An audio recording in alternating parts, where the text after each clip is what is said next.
All right, hey guys, I'm Visiblewind, and this is going to be a podcast series. FNV Tips and Tricks was kind enough to let me be on the first episode of it, so excited about that. I do have a YouTube channel. I don't really use it much, but if you're interested, it's youtube.com/thevisiblewind, and that's who I am. So glad to be here. Sweet. This is a podcast series that I've wanted to do for a while, and I just started to do it, spur of the moment thing. Today we're going to talk about the cons and pros of PC gaming versus console gaming. So if you have anything to say about that, Vincent, what do you got to say? It's a pretty heated debate, but I think that consoles,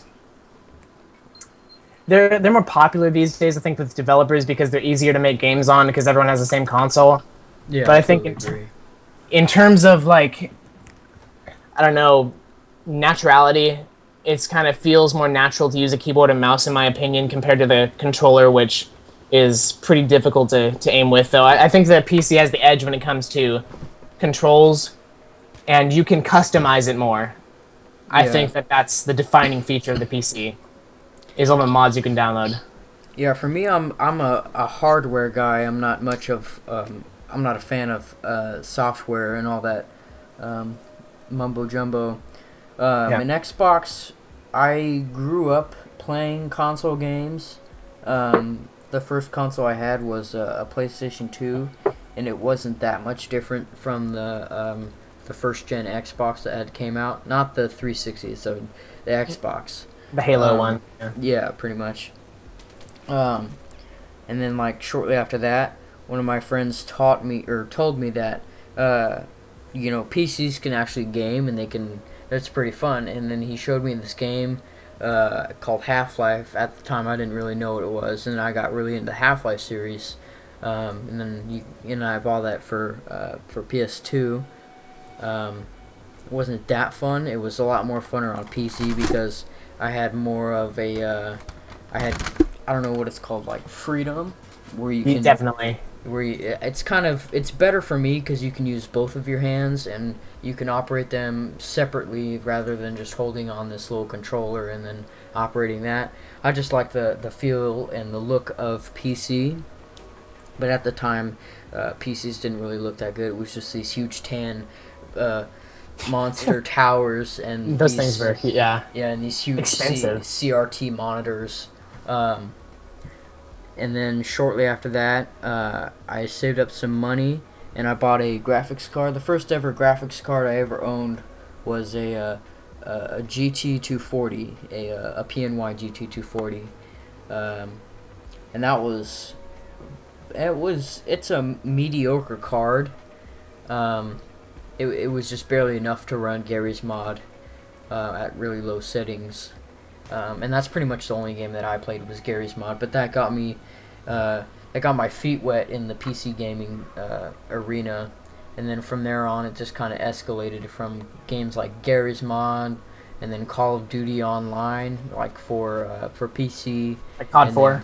Yeah, COD 4 was the first Call of Duty that I played on the PC. And it was pretty spectacular. And then from there, it was Oblivion, or no, actually it was Morrowind, and then Oblivion, and then pretty much all of the new age shooters out there. So yeah, how'd you get introduced to PC gaming?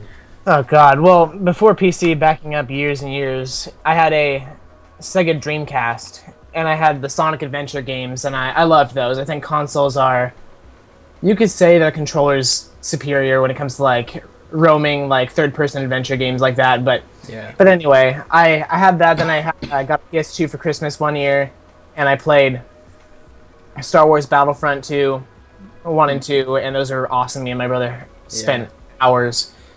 PC, I think it was when I got into middle school, I met my friend Wesley, and he talked about this game that you mentioned earlier, Half-Life 2, and at first, and this thing called Steam that you could download to get games, and I had no idea what this was. At first I was thinking, wow, Steam, I heard that could give you viruses and stuff. I had no idea, but Half-Life 2, I finally bought it, along with... I bought the orange box, and so I thought it was freaking awesome. No, actually, wait. I got Counter-Strike one year for Christmas. There we go. Counter-Strike was the very first PC game I played. I played it for a little while, then I got into Halo 2 Online, and I played that for months. And finally I heard about Gary's mod, and the reason I got the Half-Life games was, I think it was because of Gary's mod, so... Yeah, it comes in that package on Steam. Yeah, I believe it was like that way before... When Steam actually came out, it came in a package of Counter-Strike Source, Gary's Mod, and Half-Life 2.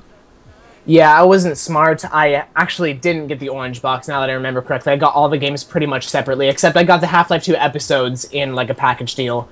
But I should have got the orange box. But anyway, I got the games that I needed for Gary's Mod, and I just played single player, threw around ragdolls, and pretty much just screwed around for a while in single player. But then joined an RP server.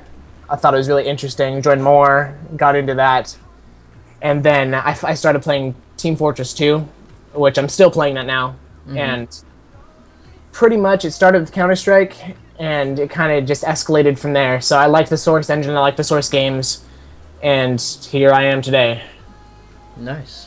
So there are definitely advantages of playing games that were made on Xbox and playing them on PC, or just playing games on PC in general. It just depends on the developer's port from a console to a PC, because it is a very different platform. And it takes a lot to port a game. Most games don't even get ported to a PC. A game that would be really fun to play on PC would be Red Dead Redemption. Definitely. I know exactly why they're not doing that. It's because of the piracy. It's pretty much Grand Theft Auto, just in the Western era, and it's really fun. But anyway, what I think of it, there are 3 different tiers of PC gaming. There's like starting PC, and then there's middle tier, and then there's the high-end rigs. High-end rigs are like GTX 680s and up, or I'm not familiar with techno-babble for ATI cards. I'm not really a fan of ATI cards to begin with. And then there's like high-end CPUs. There's plenty of those. SSDs, megawatt power supplies.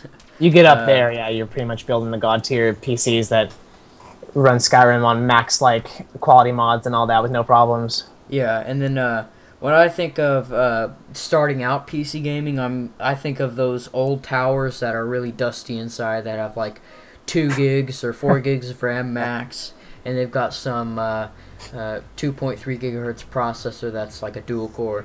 And people do game on those. It's kind of common to find people gaming on those in like Source engine games, because they're not very demanding. Yeah, I did that for a while with my other PC. Yeah.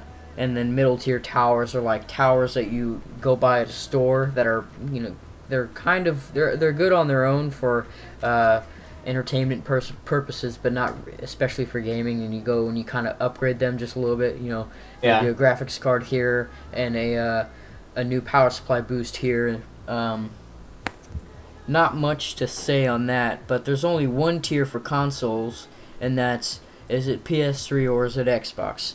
To me, I really can't tell a difference between PS3 gaming and Xbox 360 gaming. It all looks the same on a television that's 1080p at 60 hertz, or even at 120 hertz. You can't really tell the difference between that either. The type of disc is different too. I believe they use like Blu-ray discs for some of the games. Yeah, it's just kind of it's like a faster thing. It reads data faster, and it can store a lot more data. But the thing with consoles is all the games are in 720p, and if you're using a television that's 1080p, it's scaled up, and it's some edges look jagged. If you're a guy that looks at graphics more than gameplay, some people say it's a bad thing. Console's not for you then. Yeah, console isn't really for you. It just depends on your budget. You could just deal with it for a while until you get the money to get a PC. But I'm more of a graphics and storyline kind of guy, and there's a lot more of those on PC, and they're usually better played on PC. and plus you can always edit INI config files, all that kind of stuff to make the game look the way you want it to. And on Xbox, of course, there's none of that. There is a big problem with hackers and modders online on Xbox and console games. The JTags, Xbox, and all that. Yeah, the other night I was just playing World at War with a few friends of mine, and we joined a match, and hacking and modding had died down. We played 3 or 4 matches without any interruptions from a hacker before, like, 2009 to 2010. You join a match and some guy would be, like, throwing colored text all over your screen and you couldn't do anything about it. Yeah. There's also a problem of people hacking your accounts, but that's everywhere. It's just a lot more common on Xbox because there's those little script kiddies on there. But then again, there are those everywhere too. But for me, I favor PC gaming more because you've got software guys and you've got hardware guys. You go on an internet forum and you've got a problem, most of those guys will have your problem solved in hours or even days. Yeah, so a lot more problems when it comes to that sort of thing for PC, like potential problems, because everyone's PC is different, but you can always find help for it if you look in the right places. Yeah, it's just a matter of troubleshooting. You gotta know what you're searching for and you gotta know what the problem is. It takes a more advanced user to play PC games too, because you look at a keyboard, you think, do all of these buttons do one purpose? No, they don't. Most of the time, it's just WASD. W is forward, A is left, S is backwards, and D Shift is is right. sprint. Yeah, most of the time, Shift is sprint, Control is crouch, Space is jump. Pretty much that's it. Right click is to aim, left click is to shoot, and all that. It just gets complicated the deeper you go into games like Arma 2, like military simulators. Those games use pretty much every key on the keyboard, but it's not just that key alone. You gotta press Control M, like for GPS, or just M for a map. Most of the options are bound to one key, but you gotta press another key and then hit that key for that purpose to work. You get to the god tier in this category, like StarCraft and those types of games where like the entire keyboard's mapped for certain things. You see their hands are flying across it. It's like it's automated. And that's another thing about PC gaming is there's a lot bigger community on RPG games and MMOs. They even do championships. I don't know if anyone's never ever heard of those, but they do championships for games. People win extraordinary amounts of money doing those. Like ladder tournaments and stuff, LAN parties. Yeah, some guys that my friend knows went to a tournament for League of Legends and won $10,000, and just by killing some people in a video game, they won that much money. How some people look at it. The competitive scene in PC gaming is a lot more, I think, hardcore. Yeah. It's a lot more kind of how do I put it? The communities are very dedicated, and they're huge. Yeah. Another thing that I've noticed in the past months or even years is the Xbox and PS3, they're trying to get more digital, like PC has done, like Steam and Origin, even though Origin is a huge piece of shit. Yeah. And I think it's just... We don't like that. The main things are, like, the main distributors of games on PC are Steam and Origin and Battle.net. I think that's for, like, Blizzard games. That's their, like, little stranglehold over the... Oh, that's Activision's. Yeah, they overprice their stuff with Battle.net. Yeah, and Xbox, they do digital downloads now at the store. Not every single game is a digital download, but you can get add-ons and whatnot through digital downloads, which I'm pretty sure you could always do. But now you can get games, like my World at War game, my disc was really messed up. So I just returned the game and got my money back and put that on a Visa card, like a little vanilla Visa card, and bought World at War online on the Xbox Marketplace. That's a pretty neat feature, but it just shows that they're trying to catch up with the new technology of the cloud. They'll never, ever catch up with Steam in that area, I don't think. I think Steam's always going to be dominating when it comes to PC digital downloads. And they're expanding like to software and such. Yeah, So, like Steam's Big Picture. That's a really cool thing. I don't know if you've ever tried that out, but it is a cool little thing. yeah, it's all with the controller. So I mean, they're trying to reach out to the console audience, so you can play games, and it's only for games that use controllers. So like Counter-Strike Global Offensive, Half-Life 2, Skyrim, Oblivion, Morrowind, all those games you can use a controller with. You just pop that wired controller right in a USB port, open Big Picture, and then you're just playing games all day. I'm not sure why you'd want to use a... What? Not sure why you'd want to use a controller for like Counter-Strike, but for those other games it'd be fine. Yeah, it'd make it much easier. Yeah. Games like Counter-Strike Global Offensive, I find it really hard to play with a controller. It's just so slow. The input lag is terrible. Even though it is a USB and USB is relatively fast, it's just kind of the transition going from controller to PC. Because on PC, you actually press a button to move. You don't turn a joystick and manipulate. Yeah, it's not like an axis that you can just like turn around and you can spin around indefinitely and stuff just by pressing right. Yeah, but and even games like Black Ops 2 on PC, it's not just graphics wise. It's just the game feels better. It's like you have more control than you do with a controller. It feels more natural, I think. It's like your brain calibrates itself to the keyboard, and eventually you're just not even thinking about it. You're just doing stuff automatically for yourself. Yeah. And Twitch aiming, too. I don't really think that exists in consoles, because with a mouse you just kind of flick it. It becomes more instinct than... Yeah. It also depends on how big your area is for a mouse. Yeah. The way I used to have it, my mouse was at the edge of my desk, more to where it... was hanging off the right side, and my keyboard was in the middle of my desk, and I had 2 monitors, but now I've switched to 1 because I get a lot better performance at games. But if I would go and play a fast-paced game like Black Ops 2 or even Counter-Strike, I wouldn't have enough reflex time to move my mouse because it'd get in the way of my keyboard, or I would jerk it so far it'd fall off my desk.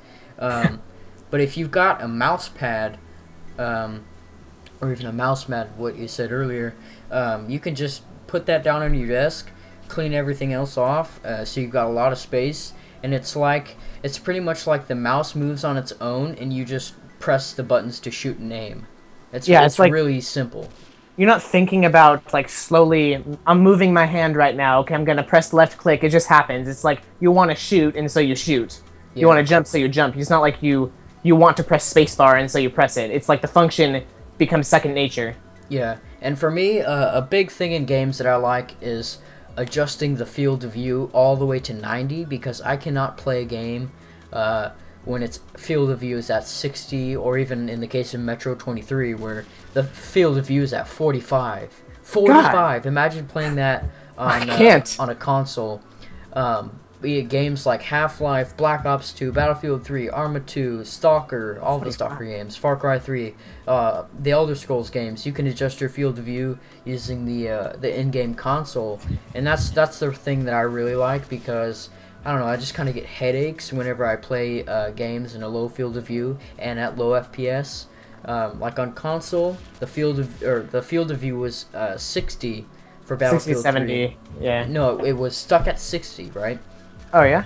Huh. And I believe the FPS was also capped at 30. So imagine playing like Rush at 60 field of view with 30 FPS. It's pretty terrible once you've gamed on a PC for long enough and you know FPS rates. Like I think the best is 60 frames a second. It's nice and smooth, and a lot of people say it's fast, that it's too fast.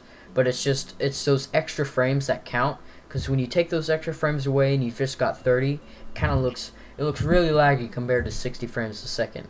And it's just it's a lot better experience when you play smooth frame rates, wide field of views, because you can take your enemies by surprise. Like on Xbox, say you're running down a hall and it kind of looks like you're zoomed in more than you really are. And it takes you longer to look at that enemy in the corner than it would if you were at 90 field of view. It's almost like tunnel vision in comparison. Yes, that's exactly what it's like. If and you were to describe it with a single word. TF2, you can have like 120 FPS plus, and so like that's a very, very smooth game, the Source Engine games. And so that console couldn't do that. You can't have that kind of performance on a console. Yeah. I don't think I've ever played a game where the field of view was at 90 or above. In the case of Arma 2 and all of the Arma 2 expansions and mods and whatnot, there's a button that you can press or that you can double tap, and it adjusts your field of view from, I believe it's 70 or 60 all the way to 90 or 110. Or you can just edit that in the config files with any PC game. Yeah. I think Gearbox finally got the idea when they put all these extra features for customization in the PC version of Borderlands 2. They finally put field of view compared to the first Borderlands that had like 70 or like 65 field of view. It was just terrible in comparison. But advanced PC users can just go and navigate to their Steam files, and they can just edit the game's actual config files. Like I loved the game, or I love the game Metro 2033. It's just a real pain playing at 45 FPS. And you go in the config files and you tell that game to run at any FPS other than 45 you want. It looks like a totally new game. But the FPS was made at 45, so the guns would look natural, and it would look like you're actually wearing a gas mask, because when you wear a gas mask, your field of view is drastically taken down. You can only look in front of you, and you've got to jerk your head side to side to see what's coming at you or what you got to shoot at. But it is a very different experience. And Black Ops 2 got a patch where you could adjust the field of view all the way to 90. Before it was just at 80. A Call of Duty developer listened to the community for once? Yeah. And this is unheard of. And then you could enable FXAA, which is like some post-processing anti-aliasing. I don't even know the term for that. I just know it's really good. Less performance intensive than the regular anti-aliasing, but it does the job pretty well. But it is a Call of Duty game. It's not very intensive. It just looks it looks damn good, but it's not heavy duty. It's not a heavy duty game, and it doesn't require that much of a system to run. On the other case of Battlefield 3. Battlefield 3 looks like a really, really good game, and it takes a really, really, well, not a really, really good system, but a moderately good system to run at Ultra. You can't run Battlefield 3 on like a GTX, or not GTX, like just a regular like GT 7500 or whatever. Oh no, you couldn't do that.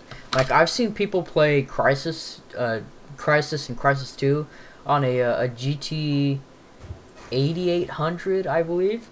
And I mean, that's a really old card. That's a really, really old card. And that card still has, like, relatively good performance. There's this guy that I've been watching on YouTube, and he plays Crisis, the first one, and he plays it at medium graphics, but he's at 1080p resolution. And that game looks really, really good for running on an extremely old card. Yeah. And it also... what were you saying? Oh, I never knew that that's even possible with Crysis, but that's interesting they could do that. Oh, yeah. It also depends on, like, the software for the games. If the games are written really shitty, like the config files and, like, what tells the game to run correctly. In the case of Arma 2, those games are written very, very poorly. So if you go and play DayZ, there's a chance that, you know, your system might not run what it was intended to run. Like, it could run Battlefield 3 at Ultra, 60 FPS, no problem on any map, but you launch up Arma 2 Operation Arrowhead, you're playing on low graphics, and you're getting 20 FPS. It's not all hardware. If you have really good hardware, games that are written really good will run really, really good. But games that are written with shit coding are really think going lag to in run. good systems. Yes, that's why I like the Source games, because you can run it on any system and it will run really good. Yeah, but optimization is definitely important when it comes to that. Crysis 2 was better optimized, and back to Borderlands 2, they optimized it much better than their port of Borderlands 1, because console to PC ports, usually where they're lacking mainly is the optimization. No matter what you have for your system, you'll still have you can't like run it amazingly with an amazing system. You can only run it so well compared to the Source games where you can have like 200 FPS with a high-end system. You're not really rewarded with if you have a godlike system for poorly optimized games. Yeah. I don't know what qualifies as like a console or like a PC port, because like in Battlefield 3 they made it for every single game. I don't know if they made it first for console and then for PC, or if they made it first for on PC and then said, hey, let's make it on Xbox. We get a lot more money because we're DICE and EA and we like to shove products in people's faces. Actually, I don't really know. I think it started out on... Well, Battlefield 2 is more famous for the PC community for it, so I'm pretty sure that game started on PC and the previous ones did. Yeah. I'm pretty sure that the Call of Duty games are Xbox Yeah, they were console ports.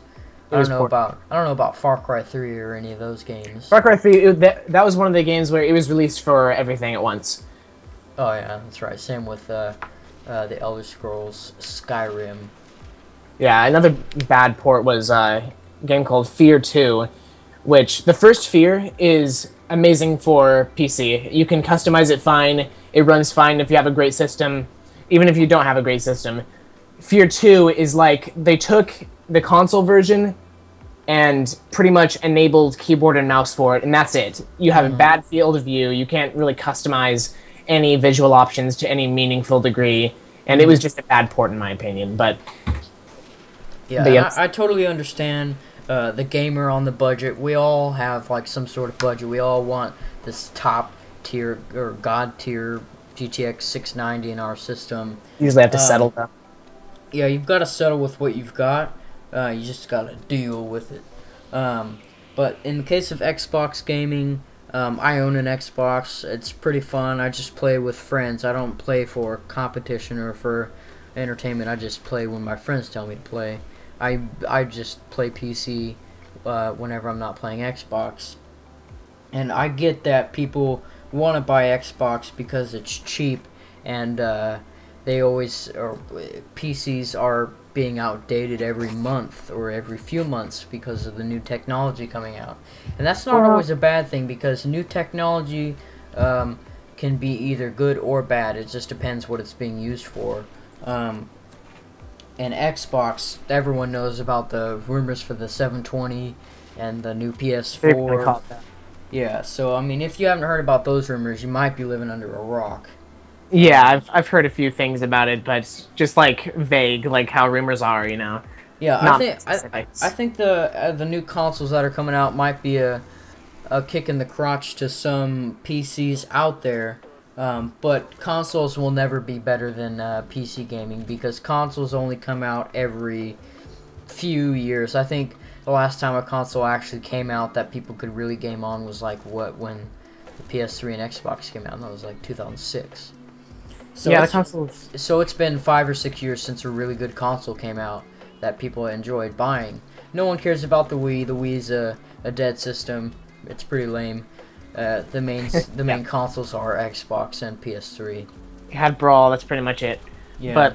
But when it comes to the console, another thing is when a console comes out and a bunch of games are released for it, but when some new games, like next-gen games, are released, it's for a new console, and you have to buy that new console on top of the new games. For PC, you can technically run the newer games on your medium tier PC. You just have to turn the settings lower, but you can still do it. You don't have to buy a new PC. Yeah, that's another point. That's a really good point, actually. That's another reason why I like PC gaming. If a game looks really, really good, you don't know if your system can run it, just turn the settings down. There's no problem with doing that. I mean, as long as you can run the game, there's a way to play it. And I mean, you can buy like a new graphics card or something, and maybe for like $180 or something like that, just for a little bit of an upgrade. But you don't have to. And for consoles, I guess the counterpoint to that would be that consoles, everyone has the same amount of performance. There's no graphics settings because you don't need them. There's like a standard that everyone is. There's no one that has a godlike console compared to has a bad console. It's just the same thing. And I can respect that. Yeah. I like variety when I go on and play a game. It's always fun killing someone in a game that's got a better PC than you. There's just this feeling like, oh, you've got a better PC than me, but I killed you, so I'm better than you. I don't know how to explain it. It's just a really good feeling. Yeah, it's pretty rewarding when that happens, especially if they're like bragging about it. It's like, yeah, I just got this some upgrade. You guys are a bunch of noobs, but yeah, I smoked some guy in Battlefield 3. He said he's got an octa-core processor in a GTX 690, and he's terrible at the game. Absolutely terrible. I think he ended up going like 5 and 24 that round on capture the or not on capture the flag, on whatever it is, conquest. That's it. Yeah, I think that the amount of time someone spends bragging about their rig is inversely proportional to the amount of skill they have, and so they brag about their rig a lot, that they're probably not doing very well in the games. But yeah, a lot of people say that you're bound to get hacked if you play PC games. I've been hacked. No. I've been hacked, but that was on an Xbox. I think the only time you have to really worry about getting hacked is when you're on the internet and someone asks for your email, because if they can get into your email, they can pretty much do anything they want. Yeah. And script kiddies are everywhere. There's no way to avoid them. Whether you're playing Call of Duty, any online game, there is bound to be a script kiddie, even in Far Cry 3, or a Battlefield 3, Black Ops 2, Daisy. Daisy is the worst example, or I should say the best example of script kiddies. People go in and they spawn helicopters, this end game gear, and they just go around and kill people with their hacked gear. And a lot of people say it's wrong, but then again, that's why I don't play Daisy as much as I used to, and because Standalone is coming out fairly soon, hopefully. The hacking thing for the PC, these people not aware of the J-tagged Xboxes, to where you can, it's pretty much killed Modern Warfare 2, and where you just join a random game, and it's like an infection lobby, to where you have like hacks yourself until you restart your Xbox, and you have like super ammo, infinite noob tubes and everything, and that doesn't happen in PC. Well, I mean, okay, it happens, but not as often. In like the Source games, for example, they have Valve anti-cheat, which blocks. Punk Buster is a really good anti-hacking software. Really? It'll catch most of the stuff. Like, I'm pretty sure they use Punk Buster, or COD 4 used it. I can't remember the anti-cheating software. I think it's BattleEye, or I don't know, something like that for Daisy. But whatever it is, it's really good. It can catch people that are using scripts, and they don't know what to do, and they're just trying out scripts, and then they join a server, boom, banned. After a while, Punkbuster was like the standard anti-cheat thing, but the problem with that one was that it had a lot of false positives, so you got kicked for like no reason. Yeah. But anyway, you were saying? But I mean, hacking is a lot more worse on Xbox. I don't want to say it's mean and brutal, and it's a lot more brutal on PC, because say you're playing a game and you get a global ban. A global ban means you're banned from every single server. There's no more multiplayer for you. And on Xbox, they just ban your account and you just go make a new account. It's simple.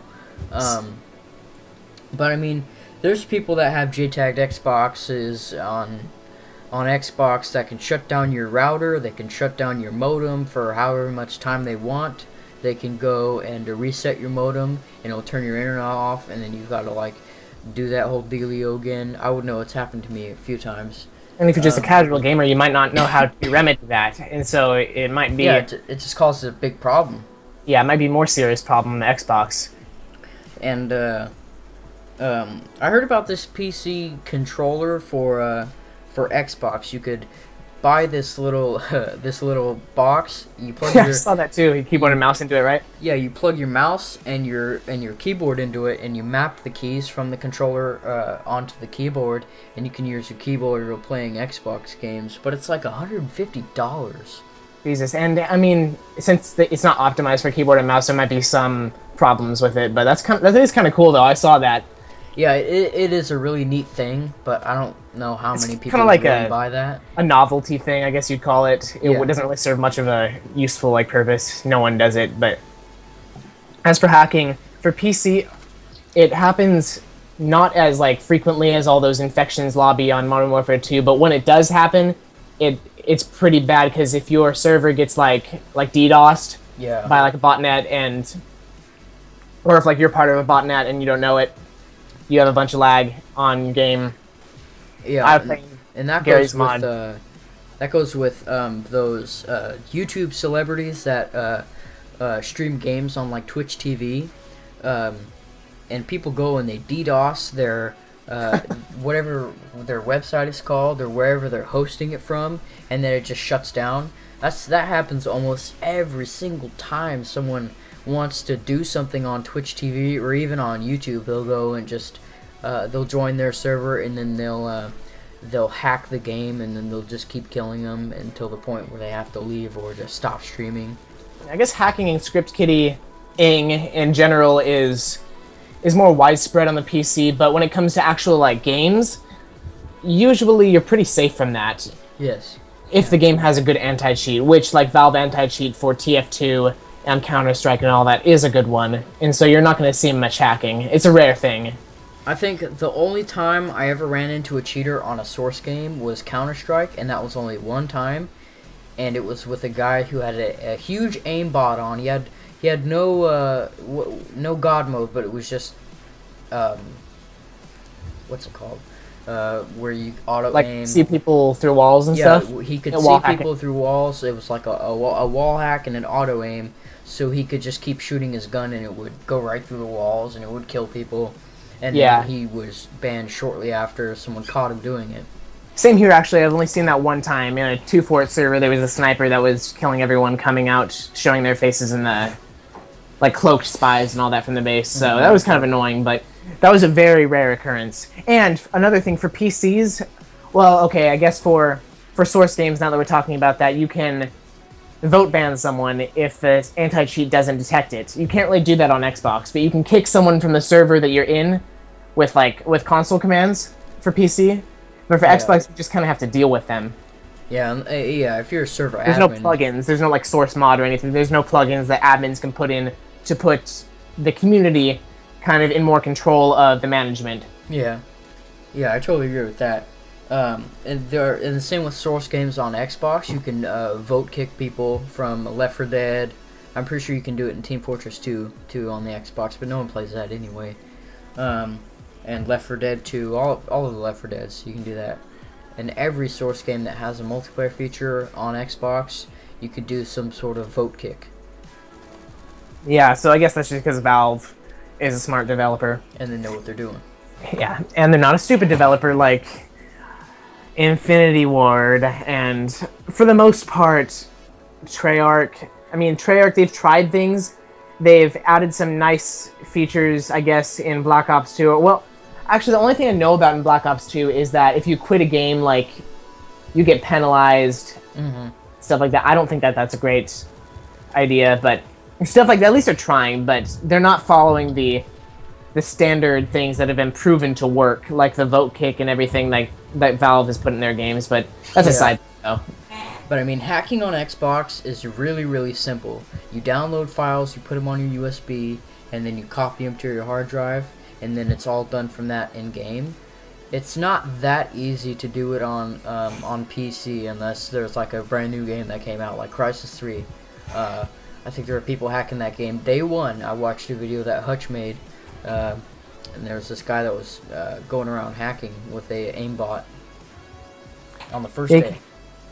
You can't just like transfer the files to your, because with your Xbox you just use it like via USB, right? So you put the files onto your hard drive. Okay, for PC, there's no one size fits all hacking thing like the JTAG method. It varies for games, and so a lot of kids like who are quote unquote hacking with their JTAG Xbox, they're just script kiddies. They probably couldn't figure it out on PC.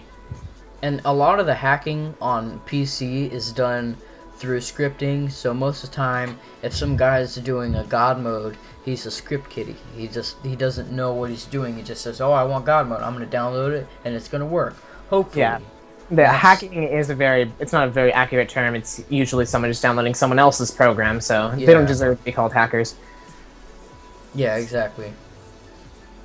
But I think that's all I got to say about console versus PC gaming. Kind of drifted off topic there, but sorry about that. Final. Yeah, I think the final point would be console gaming it's more geared towards the casual gamers that you come home from work and you just want to play a few rounds of Call of Duty. Yeah. Or you play some Assassin's Creed. Console's fine. If you are more of a competitive gamer, you want to get into. You want to be a part of an actual community forums and such for your game. You want to get into competitive, then PC is definitely for you. Yeah. So PC. It always traces back to money. I mean, it's not much. It's not much for console, but it is a lot to get a PC rig started and going. It's an investment over time, is what PC gaming is, and it's expensive. You just gotta know what to buy and when to buy it. I guess PC is more characterized for the hardcore quote-unquote gamers who play games all the time. They play games they play Dota, League of Legends, StarCraft, they play TF2, Skyrim, stuff like that. And consoles are more, like I was saying, Call of Duty, Assassin's Creed, Fable. Yeah. Just casual games. And so it all depends on what kind of person you are, what kind of gamer you are, and neither one is better than the other in the long run, overall, in general. It just depends on, when you look more specifically, what type of gamer you are and what you like to do. So every single game system has its pros and cons. PC gaming, it's expensive, and it's always very, very fun to play a game on the PC. Xbox, console's cheap, games are the same prices as they are on PC. And then you get to play. There's a lot more people that play Xbox than PC. In Black Ops 2, you go into a zombies match, and there's 1,000 people in total. You go into a zombies match on Xbox, and there's 32,000 people in total. Yeah, I guess PCs. The difference between that would be Xbox and PS3 and the consoles have a lot of players, but they're kind of all disconnected from each other. They're just random players. For PC, it's kind of tight-knit communities, dedicated hardcore communities that there might not be many of them, but they are playing a lot, and they're dedicated. I've noticed in the past few months, I've ran across a lot of really mature people that play games, and it's not like extreme military simulator people games that people are mature. I'm not talking about like Battlefield 3. You go into a TeamSpeak server. And a lot of the people there are really cool and they're really mature. I didn't know how to put it. Black Ops 2 and Far Cry 3. Yeah, when it comes to the maturity level, I didn't know how to put it to where it wouldn't be offensive to Xbox gamers, because there are a lot of mature Xbox gamers, don't get me wrong, but I'm going to say that in general, I think the PC community is a lot more mature than the Xbox community. Yeah. That has a lot of screaming kids and calling each other faggots all the time. Or 25-year-olds calling each other faggots, and I mean, there's kids that play TF2, but not many. At least they don't talk over the mic a lot, and when they do, everyone makes fun of them. Yeah, that's another reason why you don't run across the squeaker, as a lot of people have coined the term for kids that play games. You don't run across those in PC gaming as much as you do in Xbox gaming. And, some people say it's rude to make fun of them because their voice is shrill and they're annoying. They're just annoying. Sorry. They are annoying, and we all go through that when you game when you're young. Hey kid, turn off your mic. You're annoying. It's kind of like a hazing process to where learn what people like and don't like. Yeah, you just get used to it after a while, and that's kind of like the forming of a gamer inside and out. You have to. It's like an everyday trial when you join a game.